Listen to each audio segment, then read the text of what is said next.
خلاص يا جماعه، انتهاء مباراتي الاهلي وسيراميكا بفوز الاهلي 2-1، وانتهاء مباراه ايضا الزمالك وبيراميدز بفوز الزمالك بضربات الجزاء. نفس اللي حصل السنه اللي فاتت حرفيا، نفس اللي حصل. 2-1 الاهلي على سيراميكا، وضربات الجزاء على الزمالك على بيراميدز، ليلتقي الاهلي والزمالك رجعت تاني مره. بصراحه يا جماعه اللقاء ده بيبقى افضل سيناريو، لان الكوره فعلا اهلي وزمالك بقى، بعيد بقى عن بيراميدز بسكواد عالمي، بعيد عن سيراميكا اللي منتشي جدا. بس يا جماعه بجد بجد كويس جدا ان الاهلي والزمالك هما يلاقوا بعض، تسويقيا نبقى افضل، جميل في الامارات هيتمتع اكتر، احنا في مصر هنا هيتمتع اكتر. الاهلي والزمالك غير، الاهلي والزمالك غير. الفتره الجايه او الماتش الجاي ده بمدربين مختلفين، واحد دنماركي لسه بيتعرف على الاهلي، وواحد مجتهد جدا جدا زي احمد عبد الرؤوف، اللي انا شخصيا بتمنى له النجاح، انه مدرب مجتهد ومدرب فاهم ومدرب بيذاكر. طب الماتش الجاي هيبقى عامل ازاي؟ هيبقى صعب جدا على النادي الاهلي، مش هيبقى سهل. ان احمد عبد الرؤوف من نوع ايه؟ اللي مش عصبي، اللي مش بيتسرع في قراراته، بيفكر، بيذاكر كويس، عارف اطراف اللعب ماشيه ازاي، عارف الاهلي بيستحوذ على الكوره ممكن يسيب له الكوره. مدرب فاهم وهينجح مع الزمالك، بغض النظر لو حتى لو اتغلب من الاهلي ماتش السوبر، لازم الزمالك يجدد الثقه فيه وياخد فرصته كامله. طب يا كابتن، دلوقتي ماتشات الاهلي وسيراميكا والزمالك وبيراميدز. هنتكلم عن النادي الاهلي. دلوقتي الاهلي لعب افضل مباراه ليه مع ياس سورب، من حيث انتشار الاستحواذ، امتى اضغط عالي وانا بعمل دفاع متقدم، امتى اعمل الضغط العكسي، امتى اروح، امتى هاجي. بس هيفضل برضو المشكله في الدفاع. عندك كوارث حرفيا، ثنائيه ياسر وياسين مرعي زي الزفت زي الزفت. حتى هاني عمل تغطيه عكسيه. يعني يا جماعه النهارده الجول بتاع سيراميكا جه ازاي؟ جه من العمق، من الممر الثالث، جه من العمق. ودي اخطر حته في الملعب. تخيل اخطر حته في الملعب، النادي الاهلي والدفاع مش مأمنين المكان ده. ان شاء الله يا جماعه هنقول لكم باذن الله تحليلي، باذن الله في حلقه بكره باذن الله تحليلي بصوت والصوره. فيا جماعه دي افضل مباراه لعبها الاهلي مع ياسر.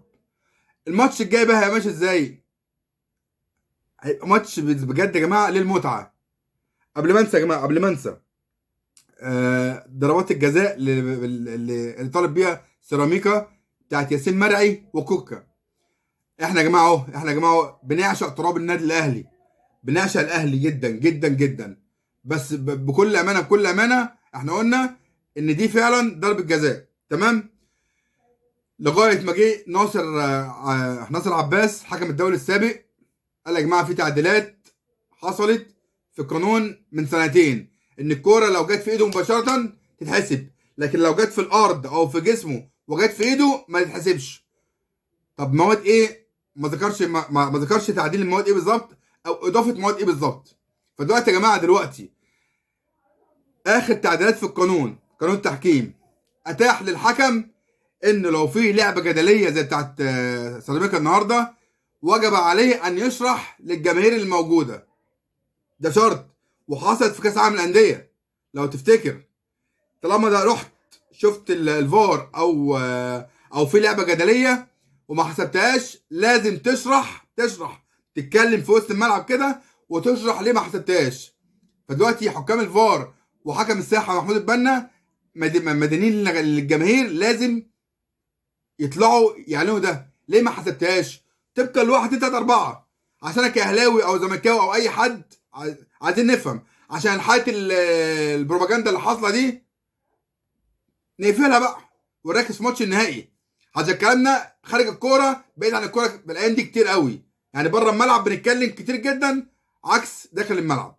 فهات يا جماعه، الناس دي لازم تطلع تقول لنا سبب اللي ما اتحسبش ليه ضربه جزاء، وهو القانون اتاح لك الفرصه انك تشرح ده اثناء الماتش وانت في الملعب قبل ما تخرج اساسا. يعني يا جماعه الماتش مبسوط، الواحد مبسوط جدا ان الزمالك كسب بيراميدز، عشان انا شخصيا كنت عايز الاهلي يلعب الزمالك في وجود زيزو. الكل عايز زيزو يلعب، فلما اشوف الدنيا هتمشي ازاي.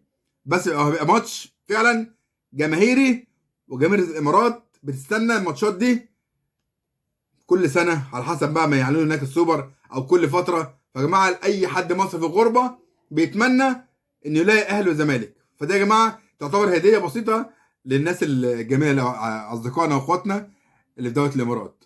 شكرا يا كباتن، واستنوا باذن الله بكره باذن الله كده نتكلم تاني على الاهلي والزمالك، ونتكلم من نقط الضعف في الزمالك وكذلك في الاهلي، ونعيش بقى اجواء لقاء السوبر المصري بين قطبي الكره المصريه الاهلي والزمالك. تحياتي ليكم جميعا، السلام عليكم.